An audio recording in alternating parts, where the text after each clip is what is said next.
Okay mga boss, Boy Kalikot here. So, kung napanood yung isang video ko nung na-unbox ko to, itong Lotus na Circular Saw 1500 watts.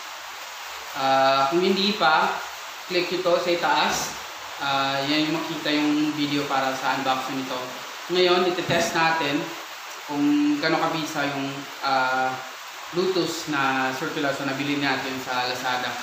So yung blade natin, yung kasama nung pagbili natin is 24 teeth, 7 and 1/4 with 24 teeth. Meron ito, nakita ko 60 teeth yata yon, which is sa tingin ko mas pino yung ano niya, yung pagkakaputol niya ng mga kahoy. So hindi ko pa nabili, so hopefully mabili ko yan next week. So ngayon, iti-test natin yung stock, yung kasama na free na binili na blade ng Lotus sa atin.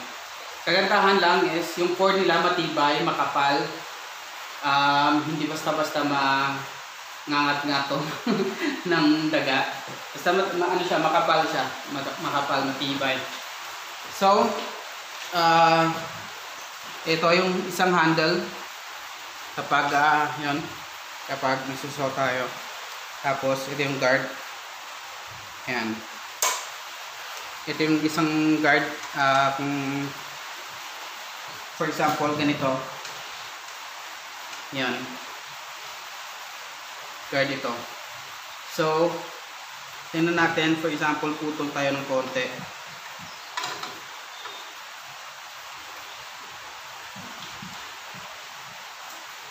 Test natin.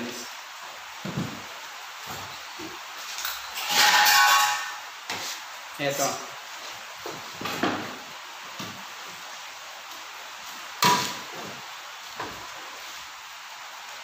Yan. Okay? Plug natin. Yan.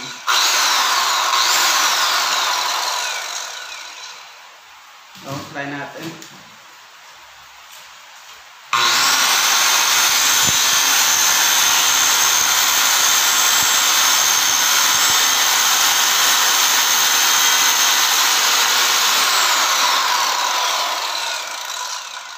So, malinis. Di ako nakapag-mask.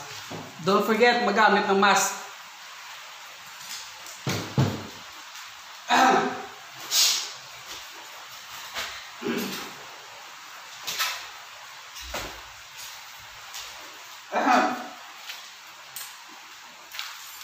Pasensya na, sobrang malikabok. So, ito. Malinis ang cut. Dito lang sa kabila yung may mga hibla-hibla. Kasi yung takbo ng blade natin is pataas. Counterclockwise siya, pataas. So kaya kapag ganito yung putol mo, may mga hibla-hibla dito. Kaya yung sabi ko, kapag ginamit natin yun, siguro makakuha tayo ng 60 teeth. Is medyo pino yung ano nun. Pino yung hati nun. Okay? So, effective naman. Tingnan natin sa kahoy. So, ito 1/2 inch na plywood. Ito 1/2 na kahoy. So, ang lalim natin. Okay. So, kung tingnan mo, kuha naman siya sa lalim ng blade natin. Ito. Yan. Sobra naman siya. So, dapat mga ganito lang. Dapat mga ganito lang. So, adjust natin yung lalim ng ano natin, yung depth. Yan. is natin yung depth ng blade natin. So, let's say mga 2. Kung susukatin mo, yun, sakto lang. Sakto lang. 2 inches yung depth.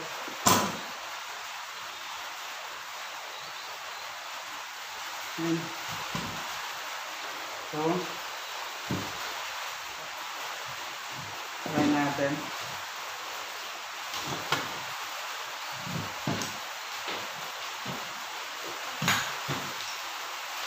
Stamp natin.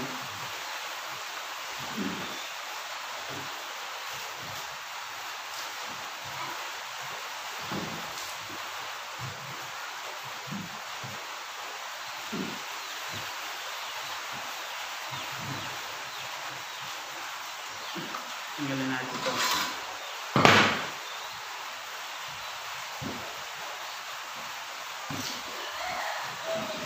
Okay. So, try natin.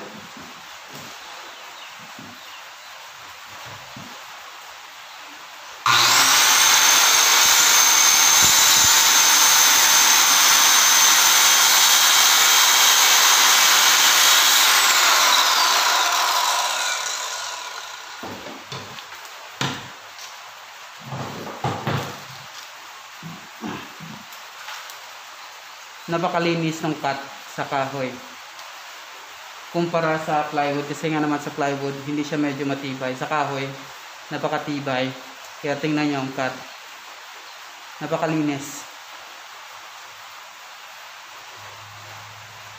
diba? So okay sa plywood, okay din sa hardwood. So ang iniisip ko ngayon is kung gagawa ba ako ng tawag dito, gawa kaya ako ng project tayo ngayon, gawa tayo ng crack saw. Okay, anyway, ito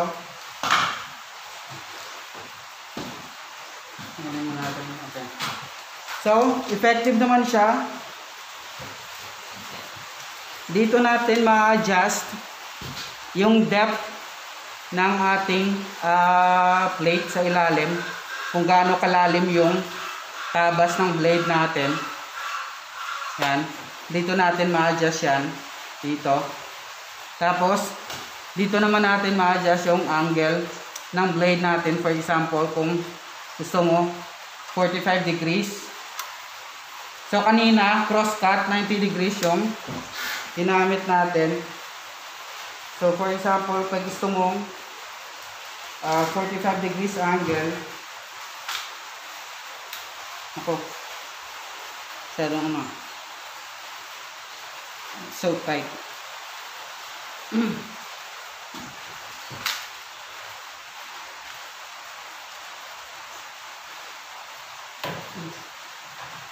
Gusto mo 45 degrees yung angle. So ito yung set nya. Adjust mo lang dyan. Yan, 45 degrees dito. So clamp mo yan. Pag cut mo, 45 degrees yung hiwa ng blade. So, dito mo ma-adjust yan.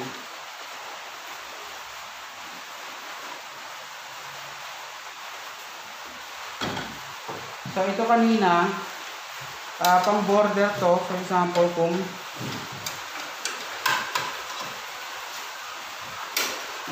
nagka-cut ka, cross-cut, ito, and para nakalinya yung pinakat mo. Yan. Para straight line yung cut mo. Yung purpose ito. Ito, dito mo pinipress kapag gusto mong kunin yung or change yung blade. Press mo to. Ito yung sa stop ng ito, blade, diba? Pag press mo dito,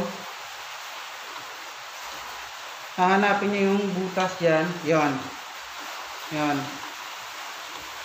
So, pwede mo na siyang tanggalin. Hindi na siya nabumove. Yan. Hindi siya move. Gamit ka ng allen dito. Or screwdriver dito. Okay.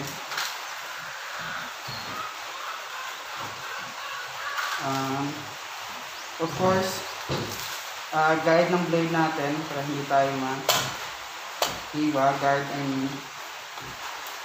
So, yung malabas yung dust. So far, yun na naman. Extra handle. So far, yun na naman. Marami akong naisip na project para dito. Una, yung mga trap saw. Gawa tayo ng trap saw, maliit, medyo malaki. Tapos, yung naisip ko nung gumawa ng yung table saw. Gamit nito, i-clip mo lang or screw mo lang. Yun. So, hopefully, pag natapos natin itong kisame na ginagawa ko, kapag gagawa na ako ng mga furniture, ng beds, sofa, magagamit ko na talaga to. Ngayon, demo lang muna tayo. Okay? So again mga boss, tested and proven, malakas, matibay, malinis yung pagkakahiwa, pagkakaputol ng kahoy at plywood. Lotus brand, mura na, matibay. Okay, so sana magtagal to. Although murahin to, pero I'm pretty sure China to, pero branded class A na China brand to. Okay, kesa bumili ka ng mga fake na Makita, fake na Stanley, mas mabuti pa bumili ka ng branded na ganito kesa fake na brand. Alright, so again, Boy Kalikot Moto Vlog, signing off. Lotus Circular Saw. Approved.